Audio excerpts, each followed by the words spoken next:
அஸ்ஸலாமு அலைக்கும். எல்லாம் எப்படி இருக்கீங்க?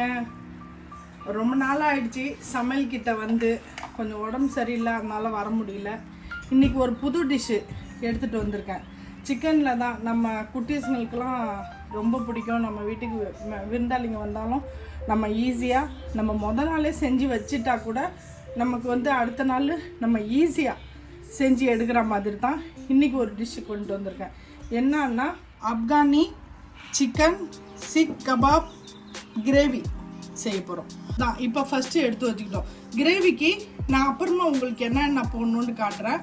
ஃபஸ்ட்டு கபாப் செய்யணும். சீக் கபாப் செய்கிறதுக்கு என்னென்ன மசாலா தேவை அப்படின்றத உங்களுக்கு நான் காமிச்சிட்றேன். 1 கிலோ சிக்கன் எடுத்திருக்கேன். போன்லெஸ் சிக்கன் எடுத்து கழுவிட்டு நல்லா அதை தண்ணி வடிக்கணும். வடிச்சிட்டு டிஷ்யூவால் தொடச்சி எடுத்து வச்சுக்கோங்க. நான் வந்து பிளைண்டரில் அரைக்கிறதுனால இவ்வளோட பெருசு பீஸ் போட்டு வச்சுருக்கேன்.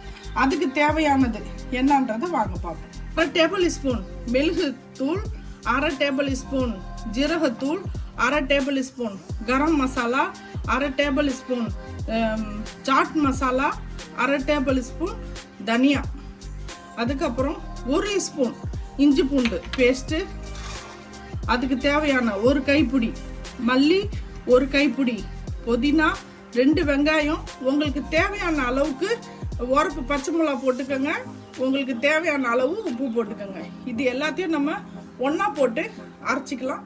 வாங்க எப்படி செய்யறதுன்னு காமிக்கிறேன். இப்போ இதில் நம்ம பச்சை மிளகா போட்டுக்கலாம். நீங்கள் உங்ககிட்ட இது இல்லைன்னா கூட நீங்கள் வந்து மிக்சியில் செஞ்சுக்கலாம். வெங்காயம், மல்லி இலையும் புதினா இலையும் எல்லாத்தையும் போட்டு நம்ம ஃபஸ்ட்டு இதை ஒரு சுற்றிக்கலாம். இதில் போட்டு எல்லாத்தையும் மூடிட்டேன். நான் அரைச்சி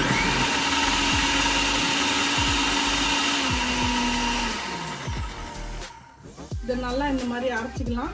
அரைச்சிட்டு நம்ம சிக்கன் எல்லா சிக்கனையும் நம்ம இதில் போட்டுடலாம்.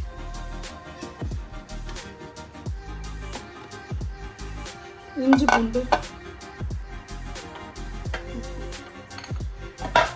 மசாலா எல்லா மசாலாவையும் இதில் அதுக்கப்புறம் நமக்கு தேவையான அளவு உப்பு. இது வந்து எல்லாம் நம்ம சீக் கபாப்க்கு மட்டும் இது எல்லாமே சேர்க்குறோம்.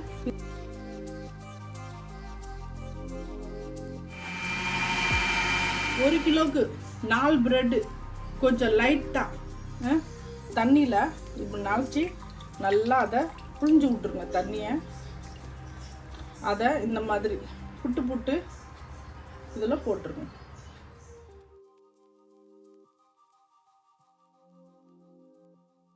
கபாப் நம்ம செய்கிறதுனால இது வந்து போடணும், க்ரீம் போடணும். Fresh cream 2 spoon. இது இல்லை அப்படின்னா ஒன்றும் பெரிய விஷயம் இல்லை. இது நம்ம வந்து முந்திரி இருக்குது பார்த்தீங்களா, முந்திரியை வந்து நம்ம ஒரு 20 இல்லைன்னா 15 முந்திரியை பால் ஆடை, நம்ம ஊரில் ஆடை ஈஸியாக கிடச்சிரும். பால் ஆடை போட்டு நம்ம அதை மிக்சியில் அரைச்சி ஊற்றிக்கணும். அவ்வளோதான். இது எல்லாம் ஆயிடுச்சு.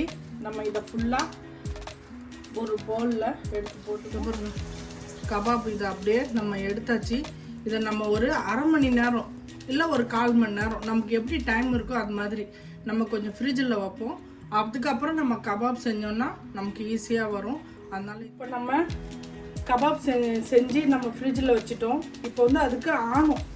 நான் வந்து ஒயிட் குருமா தான் செய்ய போகிறேன், கலர் செய்யலை. ஒயிட் குருமாக்கு என்ன போட வேணான்னா மஞ்சத்தூள், மிளகாய்த்தூள், தக்காளி, இது 3 போடக்கூடாது. என்ன தேவைன்றதை எடுத்து வச்சுருக்கேன். வாங்க பார்ப்போம். நான் ஒரு மீடியம் சைஸ் வெங்காயம் 3 வெங்காயம் வச்சுருக்கேன். 5 பச்சை மிளகாய், ஒரு 10 முந்திரி. என்கிட்ட முந்திரி இல்லை, இவ்வளோ தான் இருக்குது. இருந்தாலும் நான் க்ரீம் நிறையா போடுறேன்றதுனால நான் வந்து முந்திரி கம்மியாக்கிக்கிட்டேன். நீங்கள் எது இருக்கோ அதை போட்டுக்கலாம். அதான் நான் உங்களுக்கு சொன்னல, முந்திரியும் பால் ஆடையும் அரைச்சி விட்டு நீங்கள் ஊற்றிக்கலாம். அதுக்கு தேவையானது மல்லி, இதுதான் இது. இதுக்கு தேவையானது தயிர். தயிர் வந்து நான் இதால் 4 ஸ்பூன் எடுத்து வச்சுருக்கேன்.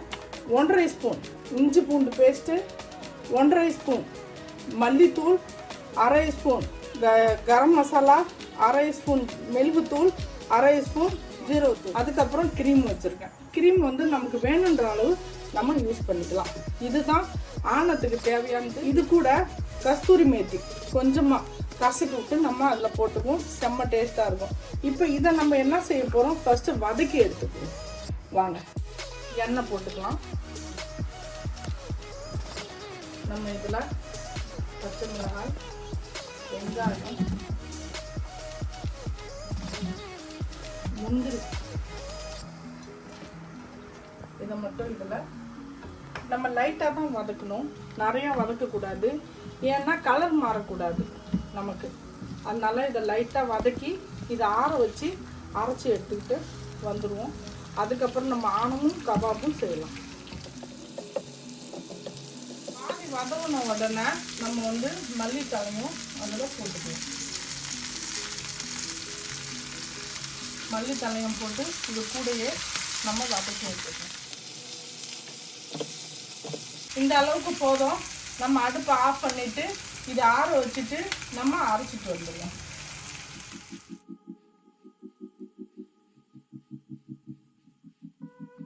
சீக் கபாப் பாருங்கள், சீக்கில் வச்சு எங்கள் மருமக தான் செஞ்சிட்ருக்கு. ஆனால் சீக் கபாபுன்றது ரொம்ப வேலை. அது வரணும், அதுதான் மேட்ரு. அது வந்து இந்த ஈரானிங்க, இந்த ஆப்கானிங்க இதெல்லாம் செய்கிறாங்க பார்த்தீங்களா, அவங்க கரெக்டாக அவங்க அதை பிடிச்சி வைப்பாங்க.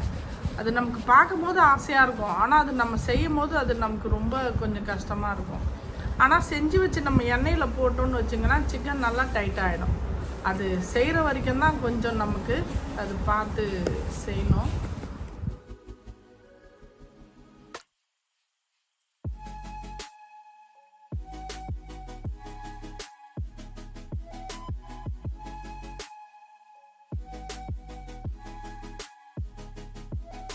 செஞ்சுட்டு வந்துட்டோம். இப்போ இதை நம்ம வறுத்து எடுத்துக்கலாம். உங்களுக்கு எல்லாமே வேணுன்றாலும் நீங்கள் வறுத்து ஆணத்தில் போட்டுக்கலாம். வானா அப்படின்னாலும் நீங்கள் வறுத்து சும்மா அப்படியே சாப்பிட்ணுன்றாலும் நீங்கள் சாப்பிட்லாம். நம்ம இதை செஞ்சதை வரைக்கும் நம்ம இதில் வறுத்துடலாம். மீடியமாக வச்சு இதை போட்டு எடுத்துருங்க.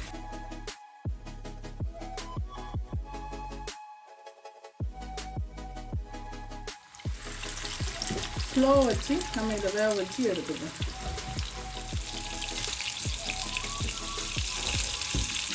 நல்லா நம்ம 4 பக்கமும் திருப்பி விட்டு கோல்டன் கலரில் வறுத்து எடுத்துக்குவோம்.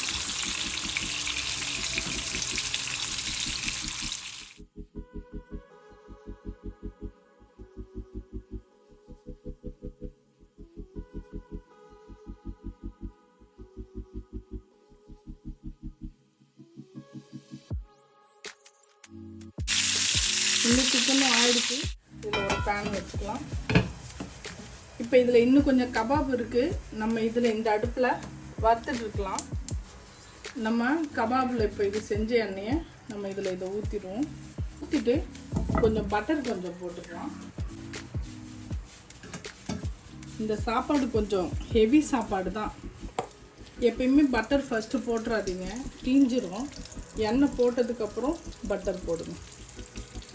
நான் கொஞ்சம் வேகமாக தான் கேஸ் வச்சுருக்கேன்.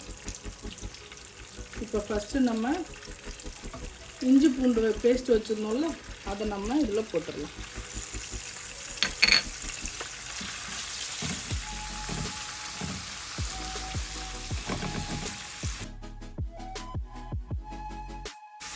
நம்ம ஊற்றிடணும். இந்த பாருங்க, வெங்காயம் எல்லாம் அரைச்சோம்ல, அதையெல்லாம் போட்டுருவோம்.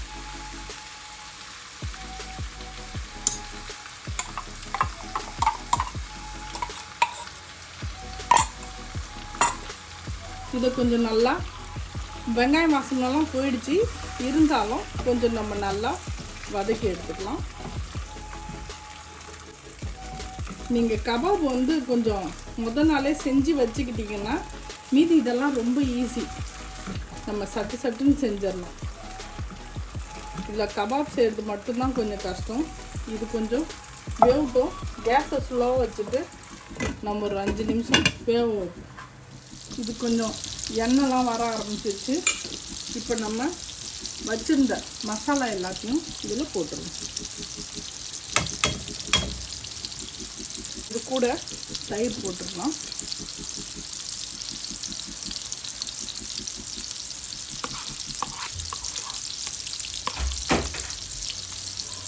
மசாலா கொஞ்சம் நல்லா வேவுறதுக்காண்டி நம்ம தண்ணி கொஞ்சம் போடலாம்.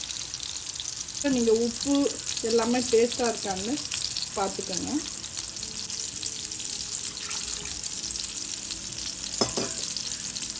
உங்களுக்கு எவ்வளோ அளவுக்கு உங்களுக்கு வேணும் அப்படின்றதையும் நீங்கள் பார்த்துக்கலாம். இப்போ உப்பு சரியாக இருக்கான்னு டேஸ்ட் பார்த்துக்கணும்.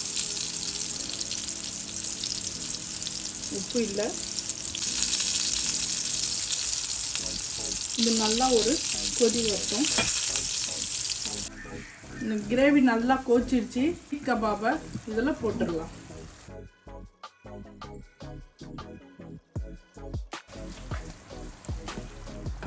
இது மாதிரி நம்ம கையில் கசக்கி விட்டு இதில் போட்டுருவோம். வாசனை மணக்குது பாருங்க. கேஸை ஃபுல்லாக நான் ஸ்லோ பண்ணிட்டேன். நம்ம இதில் ஃப்ரெஷ் க்ரீம் இதில் ஊற்றிடுவோம். நான் ஒரு அரை டப்பா ஊற்றுறேன்.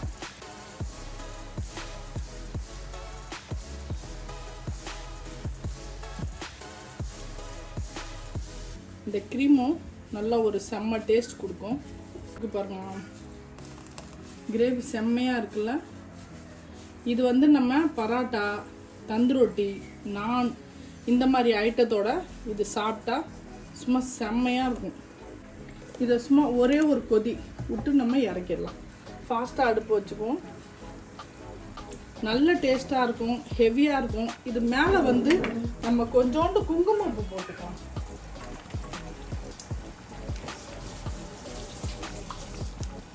உங்ககிட்ட இருந்தால் போடுங்க, இல்லைன்னா பிரச்சனை இல்லை. நான் சும்மா கொஞ்சோண்டு குங்குமப்பூ போட்டுட்டு ஆஃப் பண்ணிடுறேன். Afghani malai seekh kebab white kurma ready ஆயிடுச்சு.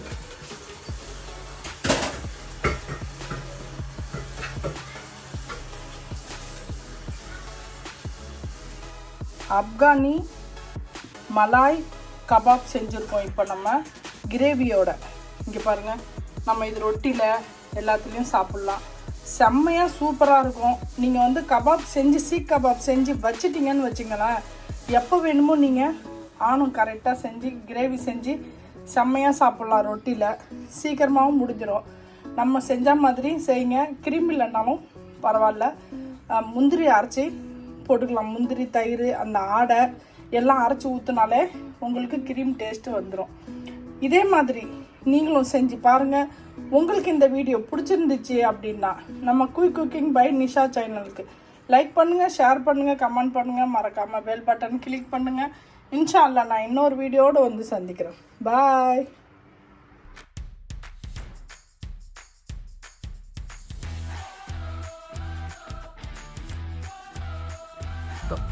என் மோனுக்கு ஃபோன் அடித்தேன், வாப்பா சாப்பிட்லான்னு. இல்லை எனக்கு வேலை இருக்குது வரலன்னு சொன்ன உடனே என்ன செஞ்சோம், இந்த பார்க்கு, குரானை பார்க்கு, இது இந்த சைடில் என் பையன் வேலை செஞ்சிட்ருக்கான். இங்கே லைட் இருக்குது, இது பாருங்கள் அங்கே.